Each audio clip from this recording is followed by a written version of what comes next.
Thank you for tuning in to our MCH regional interviews. Our goal of these is to make sure advocates across the state are really learning about different reasons on why our advocacy is so important to end homelessness, make sure everybody has their own home. Our guest during this interview is Carolyn Brown, who is the co-director and housing advocate with the Community Stabilization Project in St. Paul. So we're super excited to have you, Carolyn. I'm just gonna our first question right off the bat is, how does a need for resources impact the work you do? And why don't you just share a little bit about the work you do as well? Okay. Our organization provides landlord tenant advocacy to renters across the 7 metro counties. We want to make sure that tenants have safe, stable housing. We want to make sure that they understand their rights and responsibilities as well. And when doing that, resources is very key that communities that we serve sometimes fall through the crack because they lack to get the resources that's needed. And then some resources are provided, but they provided at the very bare minimum. So a lot of individuals fall through the crack. So one of the key things we try to aim to make sure that in order to keep rents at an affordable place, I hate to use the words affordable, but rents where they can maintain and sustain that. We try to make sure we look for resources not just for renters, but we also look for resources for landlords. So we work closely. One of our main things is to always plant seeds to grow new relationships so that everybody can benefit. So there's nobody is being priced out, misplaced, and it's equitable across the board. Right. And before we started, the recorded part of this interview, is fun to chat before this. But you had started to talk a little bit too about like how 2020 was such a year, right? Mm-hmm. Can you talk a little bit about, how did your work, how did, the resources, the need for it, how did that correlate with the year 2020?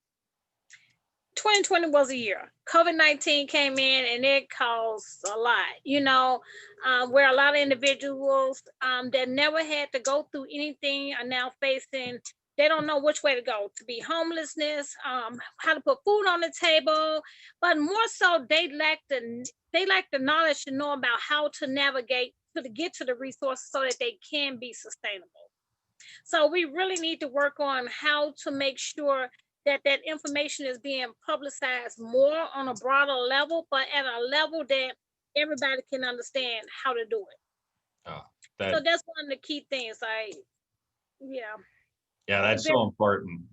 Yeah, it sounds like you and your organization are playing such a pivotal role, and we can advocate for these resources, but if people don't know about them, it doesn't do any good. So I'm really thankful that you're able to do that type of work. Can you also maybe expand on what would happen if we don't fund these resources? What would be some of those consequences that you might see?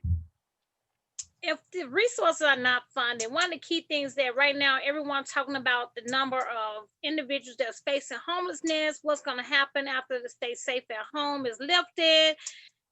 It is very important. Like, we really need to make sure that resources are made available to everyone on a broader level. Like, we need to look at outdated policies. That's one of the key things. We really need to look at policies, especially when it comes to how they calculate for you to qualify for certain services. I don't know if it's through the county, through the energy assistance.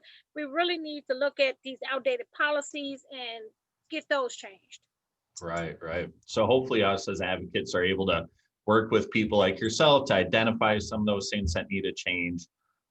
So it sounds like you've, with the type of work you do and being a housing advocate, you probably have a wealth of knowledge that you could share. So I'm wondering, do you have a message that you'd like to share with people that are watching this for advocates to help make sure we have enough resources and help make sure people have their own homes? Yes, it's very key as advocates that we have to always look out how to grow new relationships. We don't have to do it all because we want to make sure we connect to those who already have that main focus.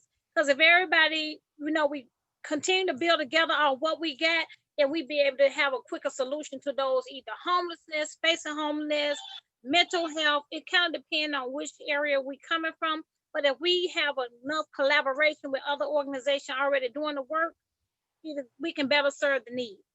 Oh, that's important. So if you're somebody that's watching this video, I hope you take that to heart and really reach out and build those relationships that Carolyn's talking about, and use that as a way for us to build our power and our advocacy. So I think just thank you so much, Carolyn, for being willing to do this interview and for all the work that you do. And let's hope 2021, we have some success here at the Capitol.